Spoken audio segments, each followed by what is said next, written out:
Assalamualaikum warahmatullahi wabarakatuh. Halo, apa kabar hari ini anak-anak? Di sini saya akan menjelaskan tentang manajemen keuangan. Tapi sebelum Ibu menjelaskan tentang manajemen keuangan, kita akan berdoa menurut agama dan kepercayaan kita hari ini supaya pelajaran kita hari ini lancar tanpa ada kendala apapun. Berdoa dimulai. Berdoa selesai. Tunggu, sebelum kita masuk ke apa itu manajemen keuangan?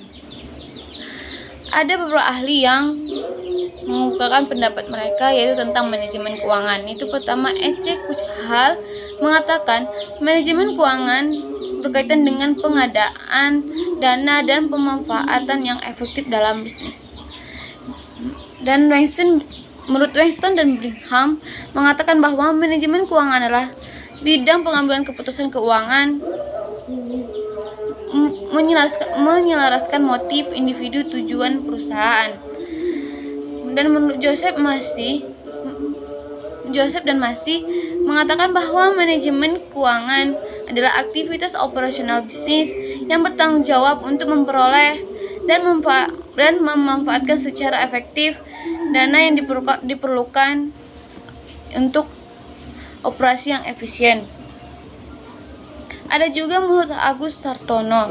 Menurut Agus Sartono, pengertian manajemen keuangan adalah semua berhubungan dengan pengolesan dana dalam bermacam bentuk investasi secara efektif maupun usaha pengumpulan dana untuk pembiayaan investasi untuk pembelanjaan secara efisien. Dan menurut Bambang Rianto, pengertian manajemen keuangan adalah semua aktivitas perusahaan yang berkaitan dengan usaha untuk mendapatkan pendanaan yang diperlukan dengan biaya minimal dengan syarat-syarat yang penting dan syarat-syarat yang paling menguntungkan, serta usaha untuk menggunakan dana tersebut dengan seefisien mungkin. Jadi intinya manajemen keuangan adalah praktik yang rutin dan penting dalam lingkungan bisnis.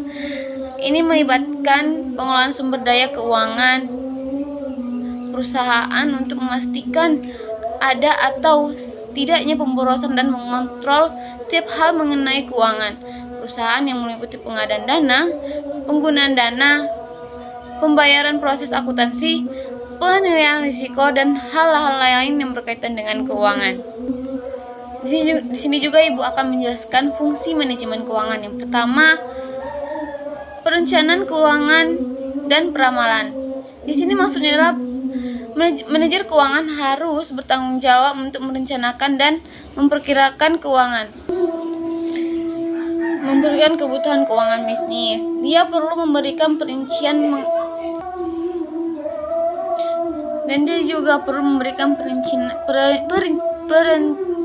mengenai jumlah uang yang akan dibutuhkan untuk membeli aset yang berbeda untuk perusahaan. Yang kedua, penentuan komposisi modal. Setelah perencanaan dan peramalan dibuat, struktur modal harus diputuskan campuran utang dan ekuitas yang digunakan untuk membiayai peluang investasi menguntungkan masa depan perusahaan dan disebut sebagai struktur komposisi modal. Yang ketiga adalah investasi dana. Manajer keuangan harus memastikan bahwa dana yang tersedia untuk digunakan secara memadai untuk menumbuhkan bisnis, biaya untuk memperoleh dana dan nilai pengembalian harus selalu dibandingkan dan seimbang. Yang keempat adalah pertahankan likuiditas yang tepat. Di sini kas adalah sumber terbaik untuk menjaga likuiditas. Bisnis harusnya mengharuskan untuk membeli bahan baku, membayar gaji, dan menangani kebutuhan keuangan lainnya yang ada dalam perusahaan. Namun, manajer keuangan harus menentukan apakah ada permintaan untuk aset likuid. Dia juga harus mengatur aset itu sedemikian rupa sehingga bisnis tidak mengalami keangkaan dana. Yang kelima adalah pengelolaan surplus, menjual surplus aset dan berinvestasi dengan cara yang lebih produktif akan meningkatkan profitabilitas dan karenanya meningkatkan ROC. Yang keenam adalah kontrol keuangan. Kontrol keuangan dapat ditafsirkan sebagai analisa hasil aktual perusahaan, didekati dari perspektif yang berbeda dan pada waktu yang berbeda, dibandingkan dengan tujuan jangka pendek, menengah, dan jangka panjang dalam rencana bisnis. Sampai fungsi manajemen keuangan. Kalian paham? Ada yang ditanya? Kalau gitu saya akan lanjutkan tentang tujuan manajemen keuangan. Adapun tujuan dan alasan perusahaan menerapkan strategi manajemen ini untuk menumbuhkan bisnis mereka, yaitu yang pertama, memaksimalisasi keuntungan. Salah satu alasan perusahaan memperkerjakan manajer keuangan adalah untuk memaksimalkan laba sambil mengelola keuangan perusahaan. Kebutuhan bisa didapat dalam jangka pendek atau jangka panjang. Yang kedua adalah mobilisasi keuangan yang tepat.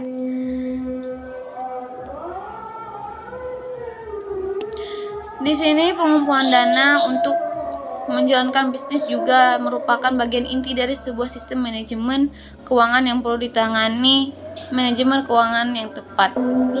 Yang ketiga adalah kelangsungan hidup perusahaan. Maksudnya adalah kelangsungan hidup perusahaan sangat penting.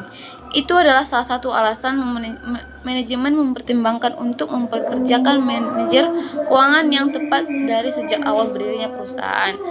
Manajer harus membuat keputusan keuangan yang memadai untuk menentukan atau memastikan perusahaan tersebut berhasil. Yang keempat adalah koordinasi yang benar.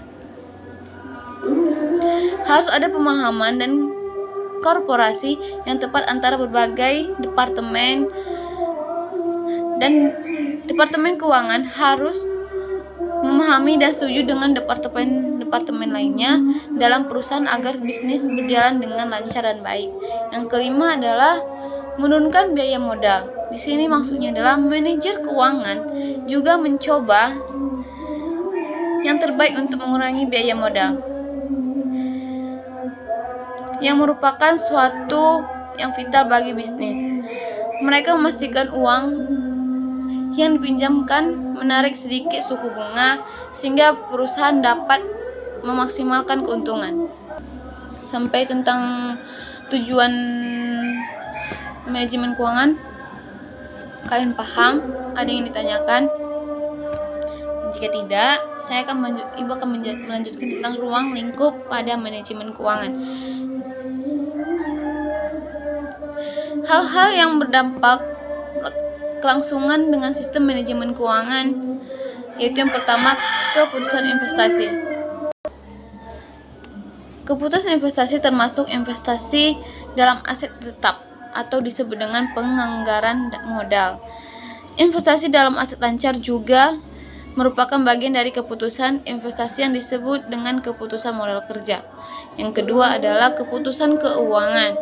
Hal ini berhubungan dengan peningkatan keuangan dari berbagai sumber daya yang tergantung pada keputusan tentang jenis sumber, periode pembayaran atau pembiayaan, biaya pembiayaan dan pengembaliannya. Yang ketiga adalah keputusan dividen.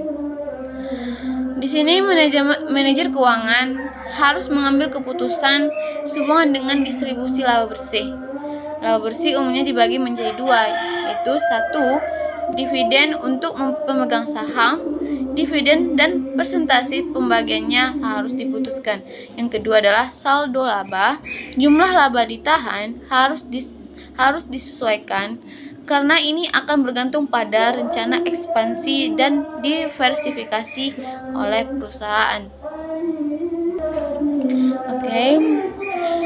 Manajemen keuangan sangat penting bagi perusahaan dimanapun itu, baik perusahaan kecil maupun perusahaan besar. Itu seperti garis hidup bisnis. Ini juga merupakan aktivitas vital yang harus dilakukan oleh organisasi atau perusahaan yang ada dimanapun.